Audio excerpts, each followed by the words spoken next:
વિજ્ઞાનમાં અમુક મોટા વિચારો છે ને એ એવી જગ્યાએથી આવે છે જેની આપણે કલ્પના પણ ના કરી હોય. અને બસ આવી જ એક વાત છે એક ક્રાંતિકારી ભૌતિકશાસ્ત્રીની, સત્યેન્દ્રનાથ બોઝ.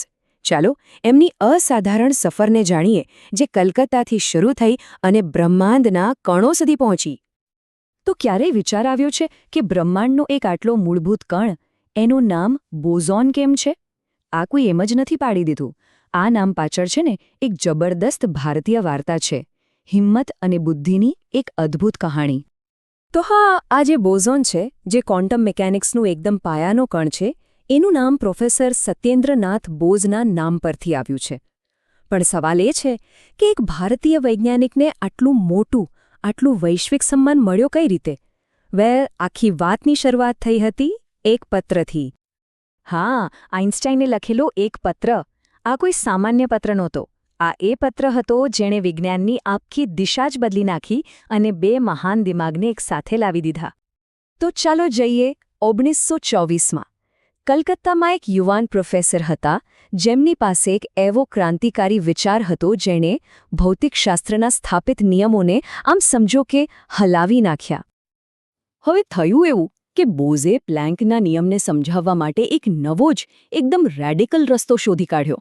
પણ જ્યારે એમણે પોતાનું પેપર પબ્લિશ કરાવવાની કોશિશ કરી તો કોઈએ છાપ્યું જ નહીં. હવે શું, હાર માની લેવાની? ના. બોઝે એક એવું સાહસિક પગલું ભર્યું જેણે બધું જ બદલી નાખ્યું. એમણે પોતાનું પેપર સીધું જ દુનિયાના સૌથી મોટા વૈજ્ઞાનિક એલ્બર્ટ આઇન્સ્ટાઇનને મોકલી આપ્યું. અને પછી જે થયું એ તો ઇતિહાસ છે.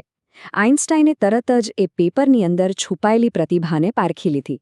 એમને એટલું ગમ્યું કે એમણે પોતે જ એનો જર્મનમાં અનુવાદ કર્યો અને પબ્લિશ કરવા માટે મોકલી આપ્યો. વિચારો, આઇન્સ્ટાઈને જ પોતે કહ્યું, વાહ, શું સુંદર કામ છે! આ તો વિજ્ઞાનમાં એક બહુ મોટું પગલું છે. અને બસ અહીંથી શરૂ થઈ બોઝ આઇન્સ્ટાઇનની ઐતિહાસિક ભાગીદારી. એક એવું જોડાણ જેણે ક્વોન્ટમ ફિઝિક્સનો ચહેરો જ બદલી નાખ્યો. આ બંનેના કામથી જન્મ થયો બોઝ આઇન્સ્ટાઇન સ્ટેટિસ્ટિક્સનો. આ શું હતું? આ એકદમ નવો સિદ્ધાંત હતો જે અમુક ખાસ પ્રકારના કણો કેવી રીતે વર્તે છે સમજાવતો હતો.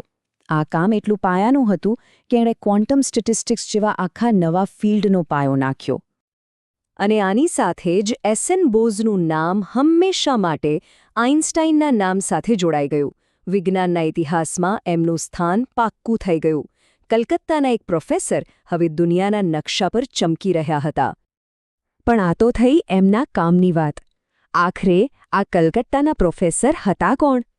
ચાલો હવે એમના જીવન પર એક નજર કરીએ. તો સત્યેન્દ્રનાથ બોઝનો જન્મ 1894માં કલકત્તામાં થયો હતો. એમણે કલકત્તા યુનિવર્સિટીમાંથી જ એમએસસી પૂરું કર્યું અને પછી 1924માં એમણે પેલો ઐતિહાસિક લેખ આઇન્સ્ટાઇનને મોકલ્યો. આના પછી તો એમને યુરોપમાં કામ કરવાની તક મળી, અને એ પણ કોની સાથે? માદામ ક્યુરી અને ખુદ આઇન્સ્ટાઇન જેવા દિગ્ગજો સાથે. એમનું જીવન ખરેખર અસાધારણ હતું, જે 1974માં પૂરું થયું. પણ એમનો વારસો માત્ર ભૌતિકશાસ્ત્ર પૂરતો સીમિત ન હતો. એમનું યોગદાન એનાથી ઘણું મોટું હતું. એ માત્ર એક મહાન વૈજ્ઞાનિક જ નહોતા, પણ એક સાચા લીડર પણ હતા. જુઓ, એ વિશ્વભારતી યુનિવર્સિટીના વાઇસ ચાન્સલર બન્યા, રાજ્યસભાના સભ્ય તરીકે પણ એમની નિમણૂક થઈ, ઇન્ડિયન સાયન્સ કોંગ્રેસના બે વાર પ્રમુખ રહ્યા, અને સૌથી ખાસ વાત, એમને પોતાની માતૃભાષા પ્રત્યે ખૂબ લગાવ હતો. એટલે જેમણે બંગાળીમાં વિજ્ઞાનનો પ્રચાર કરવા માટે બંગીય વિજ્ઞાન પરિષદની સ્થાપના કરી. અને સન્માનની વાત કરીએ તો 1958માં એમને વિજ્ઞાન જગતનું એક સૌથી મોટું સન્માન મળ્યું. લંડનની પ્રખ્યાત રોયલ સોસાયટીના ફેલો તરીકે એમની પસંદગી થઈ. આ ખરેખર બહુ મોટી વાત હતી. એટલું જ નહીં, ભારત સરકારે પણ એમના કામને બિરદાવ્યો. એમને નેશનલ પ્રોફેસરનું પદ આપીને સન્માનિત કર્યા. આ એમના દેશ માટેના અમૂલ્ય યોગદાનની સાચી કદર હતી. તો આ આખી વાતનો સાર શું છે? પ્રોફેસર બોઝની આ અદ્ભુત જિંદગી આપણને શું શીખવે છે? એસએન બોઝની કહાની એ વાતનો પુરાવો છે કે એક સારો વિચાર અને થોડી હિંમત શું કરી શકે છે. વિચારો, માત્ર એક પત્ર અને એણે દુનિયાને જોવાની રીત જ બદલી નાખી. એક ભારતીયનું નામ બ્રહ્માંડના કણ સાથે જોડાઈ ગયું. આના પરથી એ સવાલ જરૂર થાય કે દુનિયામાં કેટલાય એવા મહાન વિચારો હશે જે કદાચ દુનિયાને બદલવાથી માત્ર એક પત્ર જ દૂર હોય.